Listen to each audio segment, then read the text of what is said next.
आज बात करूंगा लाल किताब के कुछ एक दो छोटे छोटे से नियमों की, जिससे हम ये डिसाइड कर पाए कि हमने लाल किताब के अकॉर्डिंग कुंडली को देखना कैसे है। दोस्तों, जब भी हम लाल किताब के मुताबिक कुंडली को देखते हैं तो हमें जो सबसे पहली बातों का ध्यान रखना चाहिए वो इस बात का कि एक ग्रह जो है वो बैठा किस घर में है। जिस घर में बैठा है वो उसके शत्रु का घर है या उसके मित्र का घर है। दूसरा, कि ये जो ग्रह बैठा है ये आया कहाँ से है, मतलब उसका अपना घर जो है वो कौन कौन सा है। ठीक है, और उसके अपने घर में कौन कौन सा ग्रह बैठा है। तीसरी बात हमें देखनी है कि इस ग्रह के ऊपर किन ग्रहों की दृष्टि है, या ये खुद ग्रह जो है किन ग्रहों को देख रहा है, उससे भी इस ग्रह के असर में फर्क आ जाएगा। जैसे अगर मैं एक ग्रह को लेकर बात करूं दोस्तों, तो जैसे मान लीजिए मैं ले लेता हूं मंगल को। अब जब आप मंगल को देखेंगे तो इसके जो घर हैं, पक्के घर जो है मंगल के, वो है 3 और 8। और इसकी जो जहां का ये मालिक है वो है खाना नंबर 1। अब खाना नंबर 1 जब आप देखोगे तो वहां पे सूरज भी है और मंगल की राशि है, तो सूरज और मंगल का मुश्तरका घर जो हुआ वो खाना नंबर 1 हो गया। और खाना नंबर 3 जब आप देखोगे तो बुध की यहाँ पे राशि है और मंगल का ये पक्का घर है। अब बुध जो है वो मंगल का शत्रु है। अब इसीलिए इस घर को कुंडली में सबसे बुरा घर कहा गया है। पंडित जी ने कहा है इस घर में कुंडली का जब भी कोई मंदा ग्रह आएगा तो वो सबसे मंदा असर देगा। क्यों? क्योंकि इस घर की जो बुनियाद है वही जो है वो खतरनाक ग्रहों से बनी हुई है, यानी मंगल और बुध से, दोनों आपस में परम शत्रु हैं। ठीक। अब मान लीजिए मंगल जाके बैठ गया केतु के घर में, और मंगल के घर में आ गया बुध, या मंगल के घर में आ गया राहु, जो मंगल के शत्रु हैं, और मंगल पर दृष्टि पड़ रही है बुध की, तो ये मंगल पूरी तरह से खराब हो जाएगा। कई बार क्या होता है दोस्तों कि कोई ग्रह बहुत मंदा बैठा होता है, जैसे मान लीजिए मंगल 4 में बैठा है, ये बहुत मंदा है। पंडित जी ने यहाँ पर खाना नंबर 4 और 8 को मंगल मंगल बद मंगलीक ही होगा कहा गया है, यानी कि यहाँ पे ये तो मंगल बद है ही है और साथ में मंगलीक भी है। ठीक। लेकिन दोस्तों कई बार क्या होता है कि ये मंगल मंगल बद होने के बाद भी अपना बुरा असर नहीं देता। उसका कारण क्या है कि इस मंगल बद ने अपना बुरा असर क्यों नहीं दिया? क्योंकि दोस्तों कोई भी ग्रह जिस घर में बैठा होता है उस घर से संबंधित जो रिश्तेदार होता है उससे अगर व्यक्ति के संबंध अच्छे होंगे तो वो ग्रह मंदा असर नहीं देता। जैसे मान लीजिए सूरज खाना नंबर 6 के समय पंडित जी ने कहा है कि ऐसे व्यक्ति की औलाद की पैदाइश के बाद ये सूरज जो है वो चमकेगा। क्यों? क्योंकि खाना नंबर 6 का जो ग्रह है वो केतु है, कारक है उस घर का। अब जब वो बच्चा पैदा होगा तो वो सूर्य को चमकाएगा, क्योंकि केतु हमेशा ही सूर्य को उच्च करता है। तो दोस्तों इसी तरीके से खाना नंबर 4 में जो मंगल बैठा है, ये मंगल बद कब नहीं असर देगा?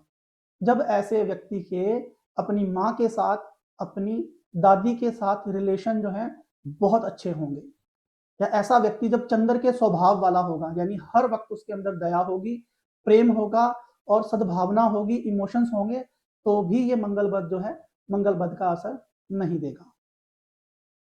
इसी तरीके से मान लीजिए दोस्तों बृहस्पति है। अब बृहस्पति के लाल किताब के अकॉर्डिंग जो कुंडली के खाने हैं 2, 5, 9, 11 और 12, अगर इन घरों में बृहस्पति के शत्रु ग्रह बैठे हैं तो अमूमन बृहस्पति किसी भी घर में बैठा हो मंदा असर देगा। बृहस्पति 6, 7 और 10 घरों में, जो 6, 7, 10 घर हैं, इनमें ज्यादातर जो बृहस्पति है मंदा असर ही देता है। अब बृहस्पति इन घरों में बैठा हो 6, 7, 10 में, और उसी समय बृहस्पति के अपने घरों में 2, 5, 9, 11, 12 में बुध, राहु या शुक्र आ जाए तो भी ये बृहस्पति मंदा हो जाएगा, बहुत मंदा हो जाएगा, अपना अच्छा असर नहीं दे पाएगा। लेकिन यहां पर भी दोस्तों वही असूल है कि 2, 5, 9, 11, 12 ग्रह जितने मर्जी घर खराब हो, बृहस्पति खुद भी कितना मर्जी खराब हो जाए, लेकिन अगर बृहस्पति के जातक के अंदर जो गुण अच्छे हैं, यानी ठोस हालात में अगर व्यक्ति जो है बृहस्पति को कायम रखता है, या जो बृहस्पति के लिए यहाँ पर शर्तें बोली गई हैं, मान लीजिए बृहस्पति 10 में है, पिता से रिलेशन अच्छे रखेगा, ठीक है, शनि से संबंधित काम करेगा, तो ऐसे व्यक्ति को कभी बुरा असर नहीं मिलेगा। बृहस्पति 7 में है, साधु संतों फकीरों से दूर रहेगा, ग्रस्त को समझेगा, ग्रस्त में अपना जीवन अच्छा बिताएगा, तो कभी भी ऐसे व्यक्ति को बृहस्पति का मंदा असर नहीं मिलेगा।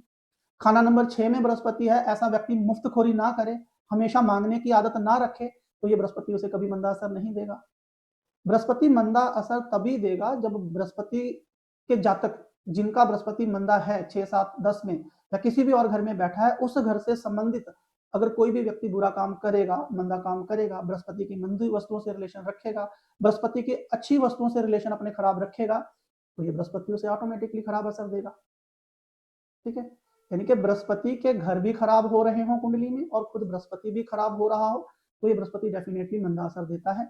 इस मंदे असर को टालने के लिए हम क्या करवाते हैं, या ज्योतिषी जो है वो क्या करवाते हैं। मान लीजिए कोई ग्रह मंदा आ ही गया है ना, बृहस्पति 7 में आ ही गया, तो वो तो मंदा है ही है ना, तो इसे ठीक कैसे किया जाएगा, ठोस हालात से ना। उस व्यक्ति को हम कहते हैं ना कि भाई साधु संतों के चक्कर में मत पड़ो, ग्रस्त को देखो, अपने ग्रस्त को संभालो, ये जो डेरे आश्रम है यहाँ पर मत जाओ। ये एक ठोस हालात है। अगर व्यक्ति पहले ही उनसे दूर होगा तो बृहस्पति जहां का मर्जी हो उसे मंदा असर नहीं मिलेगा। खाना नंबर 6 में जैसे पंडित जी ने बोल दिया कि मुफ्तखोरी से बृहस्पति मंदा होगा। ठीक है, तो ऐसा व्यक्ति अगर मुफ्तखोरी नहीं करेगा, ये ठोस हालात है, हम भी तो उसे यही कहते हैं कि मुफ्तखोरी मत करना, हम उसे ठोस हालात के जरिए उपाय बता रहे हैं। तो अगर वो व्यक्ति खुद ही इस ठोस हालात को अपना रहा है, दैट मीन उसका बृहस्पति मंदा असर नहीं देगा। इसी तरीके से सभी ग्रह हैं। मान लीजिए खाना नंबर 1 है कुंडली का, और जो कुंडली का खाना नंबर 1 है वो सूर्य का घर है, और सूर्य कौन है, राजा। सूर्य हमेशा देता है, लेता नहीं है। लेकिन कोई भी ग्रह अगर खाना नंबर 1 में आकर बैठ जाए और वो व्यक्ति जो है मांगने का आदी हो जाए, तो वो ग्रह खराब हो जाएगा, क्योंकि राजा की गोद में बैठकर वो भिखारियों वाले काम कर रहा है। राजा की गोद में बैठकर अपने मांगने की आदत को नहीं छोड़ रहा। अरे राजा तो उसे सब कुछ देने के लिए तैयार है, लेकिन वो राजा से कुछ नहीं ले रहा, अपना हाथ फैलाकर लोगों से मांग रहा है, तो राजा भी झट से अपनी गोद में से उठाकर उसे भगा देगा, जा। ठीक है, तो हर ग्रह के मुताबिक हमें सबसे पहले यही चेक करना है कि कौन सा ग्रह किस घर में बैठा है, उस घर के साथ उस ग्रह के कैसे रिलेशन है। ठीक है, उस रिलेशन को ठीक करना होता है सबसे पहले। अगर हमने उसको ठीक करवा लिया तो किसी भी घर में बैठा हुआ ग्रह ठीक हो जाता है। तो सबसे पहले हमें क्या ध्यान रखना है, कौन सा ग्रह किसके घर में जाके बैठा है। जिसके घर में बैठा है वो उसका मित्र है या शत्रु है। खुद उसके अपने घर में, जैसे मैंने अभी आपको एग्जांपल दी, मंगल के घर ले लीजिए 3 और 8, ये इसके पक्के घर हैं। इन घरों में अगर इसके बुध केतु शत्रु बैठ जाए, राहु शत्रु बैठ जाए, तो ये मंगल खराब हो जाएगा। तो हमने देखना है जो ग्रह हम देखना चाहते हैं उस ग्रह के पक्के घरों में उसके शत्रु तो नहीं बैठे हुए, या जिस ग्रह को हम देखना चाहते हैं उस पर देखें हम कि उसके दुश्मनों की दृष्टि तो नहीं पड़ रही। दृष्टि भी जो है ग्रह के फल को बदल देती है। ठीक है, फिर सबसे ज्यादा जरूरी क्या होता है, कोई ग्रह मान लीजिए एग्जाम्पल के तौर पर मंगल ही ले लेते हैं। मंगल जो है वो बुध का साथी है खाना नंबर 3 में। अगर हमें मंगल के अच्छे फल को देखना है तो हमें बुध को भी साथ में देखना पड़ेगा। बुध कुंडली के किसी भी घर में बैठा हो, हमें उसकी हालत देखनी पड़ेगी। मंगल बहुत अच्छा बैठा है, बहुत ही अच्छा बैठा है, लेकिन बुध खराब है, तो ये मंगल अपना फल नहीं दे पाएगा, क्योंकि उसकी जो नाल है ना, बर्थ नाल जो होती है, वो समझ लीजिए बुध के साथ जुड़ी हुई है ना। अगर वो खराब होगी तो मंगल कभी भी अच्छा फल नहीं देगा। इसी तरीके से मान लीजिए सूरज का फल जब हमें देखना है या मंगल का फल जब हमें देखना है, तो सूरज को भी देखना पड़ेगा, मंगल को भी देखना पड़ेगा, क्योंकि दोनों का मुश्तरका घर जो है वो खाना नंबर 1 है।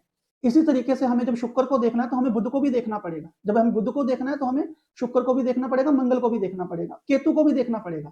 कारण बुध जो है वो 3 घरों से जुड़ा हुआ है, मंगल के साथ तीसरे घर में, शुक्र के साथ 7वें घर में, केतु के साथ 6ठे घर में। अब हमें बुध की अच्छी हालत को देखने के लिए शुक्र को भी देखना पड़ेगा, जैसा कुंडली में शुक्र होगा वैसा हमें बुध का फल मिलेगा। बुध को देखने के लिए केतु को भी देखना पड़ेगा, जैसा कुंडली में केतु होगा हमें वैसा ही बुध का फल मिलेगा। बुध के लिए हमें मंगल को भी देखना पड़ेगा, जैसा कुंडली में मंगल होगा वैसा ही हमें बुध का फल मिलेगा। इसी तरीके से बृहस्पति को ले लीजिए। जब हमने बृहस्पति को देखना है तो बृहस्पति खाना नंबर 2 में शुक्र के साथ बैठा है, यानी कि जब भी हमें बृहस्पति को देखना है तो शुक्र को साथ में देखना पड़ेगा। खाना नंबर 5 में जो है बृहस्पति सूरज के साथ बैठा है, जब भी हमें बृहस्पति को देखना पड़ेगा हमें सूरज को साथ में देखना पड़ेगा। खाना नंबर 11 में बृहस्पति जो है शनि के साथ बैठा है, हमें जब भी बृहस्पति को देखना पड़ेगा साथ में शनि को देखना पड़ेगा। खाना नंबर 12 में बृहस्पति जो है राहु के साथ बैठा है, जब भी हमें बृहस्पति का फल बताना होगा तो हमें साथ में राहु को भी देखना पड़ेगा। तो अब बृहस्पति को देखने के लिए कौन कौन से ग्रह हो गए, जब भी हमें बृहस्पति को चेक करना है कि अच्छा असर दे रहा है या बुरा असर दे रहा है, तो हम क्या करेंगे, 2 के साथ शुक्र, यानी बृहस्पति के साथ शुक्र है तो शुक्र को देखना पड़ेगा। बृहस्पति के साथ 5वें घर में सूर्य है तो सूर्य को देखना पड़ेगा। बृहस्पति के साथ 11वें घर में शनि है तो शनि को देखना पड़ेगा। 12वें घर में बृहस्पति के साथ राहु है तो राहु को देखना पड़ेगा। कोई भी नहीं देखता, लेकिन हमें देखना पड़ेगा। अगर हम उसके सटीक फल को बताना चाहते हैं या आए हुए जातक को हम अच्छे से उसके उपायों के जरिए असर देना चाहते हैं, तो हमें इन घरों को देखना पड़ेगा, इन घरों के मालिक ग्रहों को देखना पड़ेगा, इनकी जड़ों को देखना पड़ेगा, तभी हम बृहस्पति को ठीक कर पाएंगे। मान लीजिए किसी के पास धन की कमी आ रही है, खाना नंबर 2 ससुराल के साथ उसके संबंध बिगड़े हुए हैं, तो उसके लिए हमें शुक्र के साथ बृहस्पति को देखना ही पड़ेगा।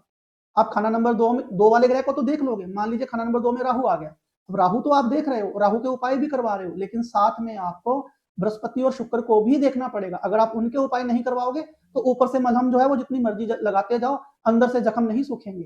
ठीक है, तो अंदर से जख्म सुखाने के लिए जैसे डॉक्टर एंटीबायोटिक देते हैं ना, बाहर से ट्यूब दे दी लगाने के लिए और अंदर से एंटीबायोटिक दे दिया खाने के लिए ताकि ये जख्म सूखे।